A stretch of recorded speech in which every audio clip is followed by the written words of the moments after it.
Hello, hello. This is Sheri from the Sheri Kaye Hoff Show, where we focus on living joyfully and successfully in your life and business. You can find us at sherikayhoff.com. That's SherikayEHoff.com. My guest, Chelsea Williams, is a money whisperer. Her superpower is listening to the vision you have in your business and penciling it out in numbers. With her degree and over 15 years of experience in helping business owners master their finances, she knows the common misunderstandings and gaps in knowledge. Her passion for understanding human nature and neuroscience allows her to work with individuals' unique money makeup, creating a custom tailored approach to uncover their financial blueprints to scaling while protecting profits. Hi, Chelsea. It's so great to have you here on the Sheri Kaye Hoff Show. How are you today? Hi, I'm doing fabulous. Thank you. Yeah, so I love the name of your business, Money Mastery University. Don't we all need that? And I know that you have had some milestones along the way that led you to doing the work that you're doing today. So I would love if you could share those whys with us, why you're doing it. Yes, so my why is essentially financial literacy for business owners. And it goes so much deeper than just understanding money. And that's where I'm very passionate about, is just giving this education to business owners. Mm-hmm. Yeah, I know from the 15 years that I've worked with the business owners, this is usually the least favorite topic. I mean, everyone wants to make a lot of money, but they don't want to talk about how to get there because, then that forces you to kind of look at your numbers and, are they adding up to where you want them to be? So, how can people go from maybe that feeling of, I know I want to make more money in my business, but I'm a little bit afraid to look at it? Yeah. And so I think there's two pieces here, right? There's education, first of all. Nobody's really teaching financial literacy. It's not a requirement. And so we're not really prepared as an adult to manage money. Furthermore, when we have a business. And then the second piece of it is, even if you know how, it's really hard to look. It's really hard to face the numbers because there's that fear of like, what if I'm not charging enough? What if I'm not doing it right? What if I'm not actually profitable? Mm-hmm. Mm-hmm. Yeah, I've actually heard people say that, like what they're doing is such, a heart-based and heartfelt thing that they don't want to get to the conclusion that this isn't a viable business.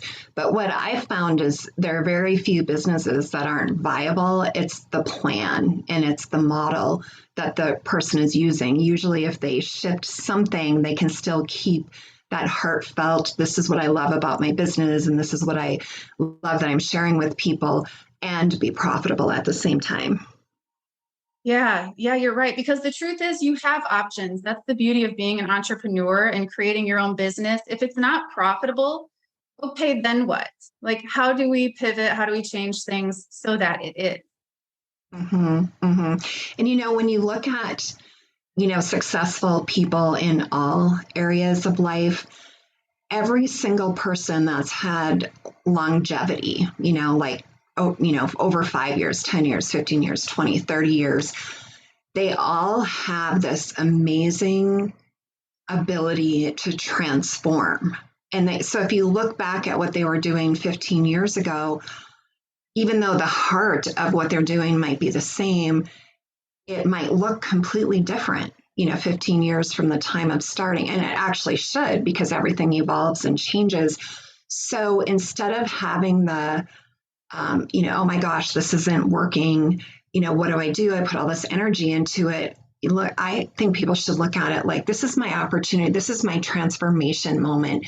And I'm actually seeing this with a lot of people panicking over AI. I mean, some people are really embracing it, but other people are feeling so far behind, or that's such a mystery, and then have that fear factor of jumping in. And so maybe speak to that. How do you help people transform their businesses? Yeah, I love how you put that. It's like the flywheel of evolution. And the fact that everything is always changing. And even when something scary like AI comes along, I promise you there's going to be somebody who sees the opportunity and takes action and leverages it. Hmm. Hmm. And I like to tell people, your way of doing AI does not have to be how someone else is doing it. Use it in a way that aligns with your your values, your thought processes, your products, and because I'm seeing all of this ridiculous. I'm sure you're seeing this too. All this AI where the words don't even make sense, and you can tell they're AI generated videos that people just thought, oh, I'm going to throw out a bunch of content, and I'm listening, and I'm like, this is not a person who created this. So I mean, I think there are a lot of people who are just like, oh, I can be efficient. There's so much more than just efficiency. I mean, there's the really, what is your business doing? How is it helping people? How is it contributing? Yes, it has to be yours, right? You have to own that. And, Mm-hmm. we talk about your why, and whatever you're planning to do in this life, whatever your why is, money is absolutely part of the plan.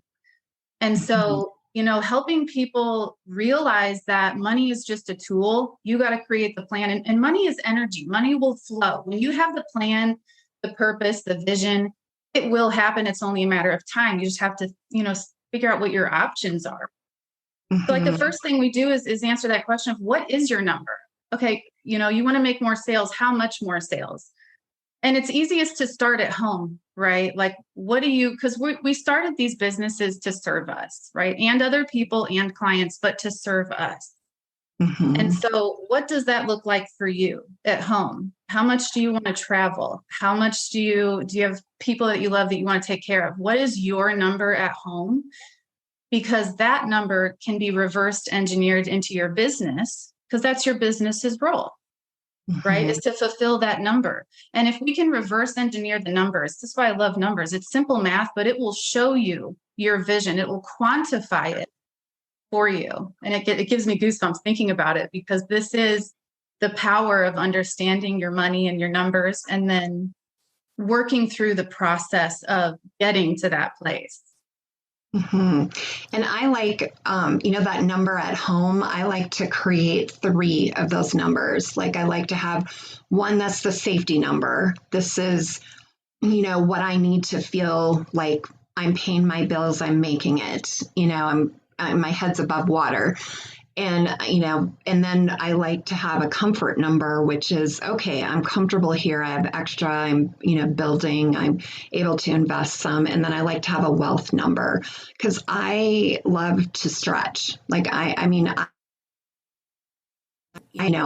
set a goal for myself that might scare me to death in one moment. And I love, and sometimes that goal doesn't happen. In fact, a lot of times that goal doesn't happen, but you get so close to it and you've gotten way farther than if you didn't have that. But also, like, you work with the psychology of money so much that I know that what happens is if people just have that big huge goal and they don't have that safety goal, some people get paralyzed. Like they have to feel like they can make it in order to even function. So, we've got to take care of ourselves, right, and our families. Yeah. And like give yourself permission for the goal to change, right? Because if we're constantly changing and evolving, our numbers are going to change too. And I think that what numbers give us that is more valuable than even the goal itself is direction. Mm-hmm. Yeah, You know, you know where you're going. yes, something to aim for. Because when we goal it and we don't hit it, that's when it can hurt, right? That's when it can be like, darn, that's this number. That's where numbers are kind of a catch-22, right? Some of them Mm-hmm. not want to quantify, but yeah, it's the direction, I think. Mm-hmm. Yeah, and it's always like being in that moment of reframing whatever is going on. So if if you had this number and you really had your heart set on it and you exceed it, fantastic. You hit it, fantastic. You didn't hit it, and then maybe you have that disappointment. I see this a lot with beginning business owners. They'll do like a webinar and nobody will show up and they'll be just crushed. And you have to reframe it. Like, what did I learn from doing this webinar? What will I do differently? How will I bring people to this? How can I repurpose the webinar that I just did to maybe be a free training or something like that? So we're constantly doing that reframing. Yes. And that consistency is what's key, right? Trying and pivoting and readjusting and shifting the perspective. And, money is just the same. Wealth is not an event. Wealth is a habit. It is something that is done over time consistently, as with the numbers, looking at your financials consistently, having conversations with your number. Your numbers can tell you so much about not only your business, but because it's data and there are algorithms there that you can really learn from. Yeah, and I like the question, what am I avoiding? Because sometimes they're really good at looking at some numbers and then other numbers that they don't want to look at. And for me, one of my big hurdles was medical bills. Like, who wants to look at a $7,000 medical bill? And I kind of trained myself to, first of all, deal with them very quickly, and also to make it kind of fun, kind of a game, and have it be something that is not something that I avoid anymore. But it has had a story. Like, when my parents were very young when they had me, and I just, every trip to the doctor, I could feel like the financial panic for them, and so not only is it your own experience of what you're having, you're bringing the stories along with you that you were raised with. So everyone has their thing that they avoid, their thing they want to look at, the thing they want to avoid. And I say, embrace what you're avoiding too. Yes. And you bring up such a good point, because that imprint period of your life when you're young and what you see and experience around you absolutely shows up in your money. So, I tell people to think back to that phase and, like, what did you experience around money? What is it that you saw? Did your parents argue over it? Did they share finances? Were they completely separate? Was it sacrificing all of the time with the people you love so that you could live paycheck to paycheck? What is your experience around money growing up? Because it's probably showing up today. Mm-hmm. And the thing that I love about that is that when you realize where the story came from, you have, your changing point. So it's not like, oh, I'm this way and I'll always be this way because this is the way I was raised. It's like, okay, this story came from this moment. And my parents did a lot of wonderful things. It just, that was like an imprint that happened to kind of skew me in a different direction for some of the things in my life. So it's like having the ability to recognize that you're the master of your life. You're the CEO of your life. You get to make the decision of how you want to think about things. And that's where real change comes from. Yes. Yep. And that's being aware, right? Like looking at the numbers, be aware of it first, because once you're aware, now you have the power to decide if you're going to do different and how you're going to do that. Mm-hmm. So tell me how you work with people. Like if someone was interested, oh, I like this woman, Chelsea Williams, she sounds like somebody I'd like to get to know more about. How do you work with your business owners? So I have two companies. One of them does the technical services for business owners, but the one I'm most excited about is Money Mastery.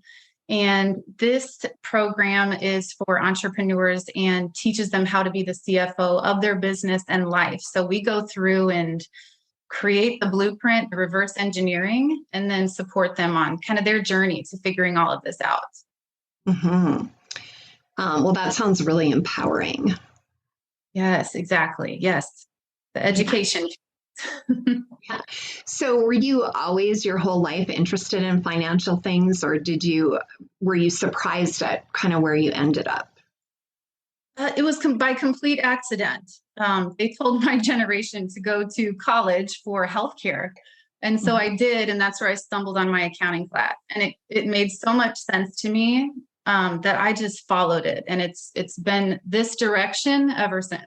Well, I think about, when I graduated from high school, coaching and mentoring wasn't even a thing. And so, being where I am, I couldn't have even imagined that, back then. And so I think that's really encouraging, because people who feel like, oh, I'm trying to figure out, my life, well, what you're going to do now compared to 10 years, 15 years, 20 years is probably going to be completely different. And you'll end up with, there are jobs that nobody ever heard of. There's products that nobody ever heard of, Oh. I just was looking at, when I was starting my Zoom was started in 2011. And I was already in business for 4 years, teaching online marketing, doing group coaching and things like that. And I was like, wow, Zoom started 4 years after that, and we kind of have that feeling like Zoom's been around forever, because, 12 years in, the app world and the technology world is kind of forever, but that's how much things changed. In 2007, I couldn't have really imagined what Zoom would be. Yes. And that speaks so beautiful to, what we were talking about. It is about that constant change and just identifying where it's going and knowing. And if that doesn't give you, confidence and being like, okay, there is a way, like no matter what the pivot is, everybody's facing the same pivot. Who's going to tackle it? So, well, I have just really loved this conversation, and you have a lot to offer people. So how can people find you? Where's the best place for people to find you? So the best place is Instagram, and I am the Money Whisperer. Okay. Everyone got that? The Money Whisperer on Instagram. And if people are looking to get started with you, what's the best way to get started? Do they have a conversation with you? Do you have, resources for them to look at? How do people go about that? We do. So in the bio of my Instagram account, I have all of the links. We have a few different options, from actual services to my online course or the program for money mastery. Okay, fantastic. So we've talked about a lot of different aspects of money. What is the one or two ideas that you want people to leave here with that they can take action on immediately? So I would like to leave people with the motivation to get to your next level, whatever that is for you, because it's different for everybody. And look, no shame. You got to start somewhere. Get to the next level and take action, whatever that looks like for you. And then the second thing is start thinking about what your number is, and even more, when you're thinking about that number, recognize when you get to that point to where you get hesitant and doubtful, like, ooh, am I asking for too much? Right? Because what you've reached there is a glass ceiling, and look at that for yourself too. But figure out, what is that number that's going to make you comfortable is a really good starting place. I love that. Everyone take action. I'm an action taker. I like to take action. So I like to move on things that inspire me. So I just encourage everyone to make your move, get inspired, do the thing. Thank you so much, Chelsea. I've really appreciated you here today. And thank you to all of our listeners all over the world. Yes, thank you. This episode is sponsored by the Living Your Vision course for creating your optimal life. This course is for creating and fulfilling your dream. Make your dreams your reality instead of a someday idea. Set your vision for your life in motion. Move from trying to be just a little bit better and shift to deliberately creating the life you want at the level you want. Most people are not purposely thinking small. They just have never considered or allowed themselves to think bigger or even on an epic level. Even big thinkers, perhaps you're one of them, often say, I just don't have time to devote to developing a detailed vision of how I want my life to be. What's stopping you from creating your vision the way you really want it? What if you let go of anything that is stopping or blocking you? What if you stepped into your creative zone and designed a compelling vision that drove all of your daily habits and decisions? You can check out the Living Your Vision course at sherikhoff.com. That's SherikayEHoff.com. And you'll want to go to the coaching and courses tab.